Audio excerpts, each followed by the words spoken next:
આજે આપણે ઘઉંના લોટના ખાખરા બનાવશું. તો હવે આપણે તેમાં મીઠું નાખીશું,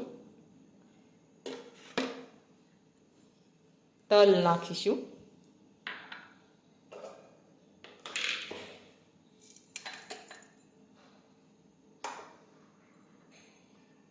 મરી પાવડર નાખીશું,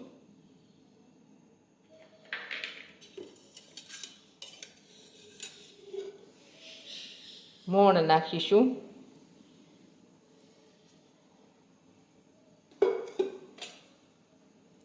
હવે આપણે મિક્સ કરી દઈશું.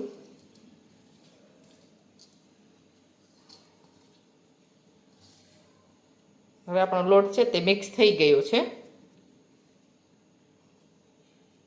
હવે આપણે પાણી નાખી અને બાંધી લઈશું. આ રીતે કઠણ બાંધવાનો છે લોટને. આ રીતે બાંધી લઈશું આપણે.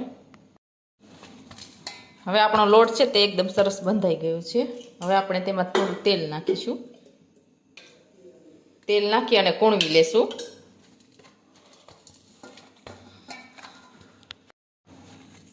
હવે આપણો લોટ છે તે કૂણવાઈ ગયો છે, એકદમ સરસ બંધાઈને તૈયાર થઈ ગયો છે.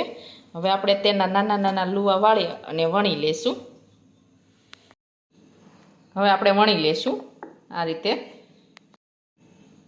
હવે ખાખરો છે તે વણાઈને તૈયાર થઈ ગયો છે. હવે આવી રીતના આપણે બધા ખાખરા છે તે વણી લઈશું.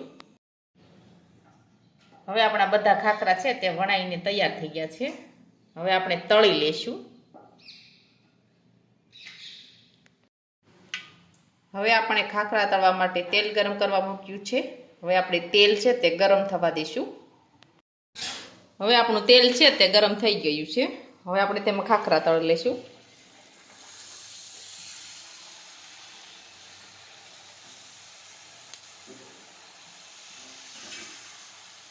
હવે આ રીતે આપણે ફેરવી લઈશું.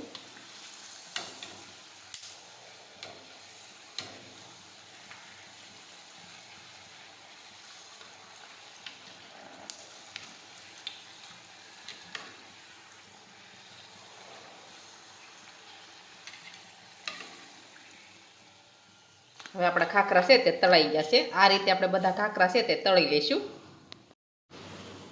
હવે આપણા બધા ખાખરા છે તે એકદમ સરસ તળાઈ ગયા છે.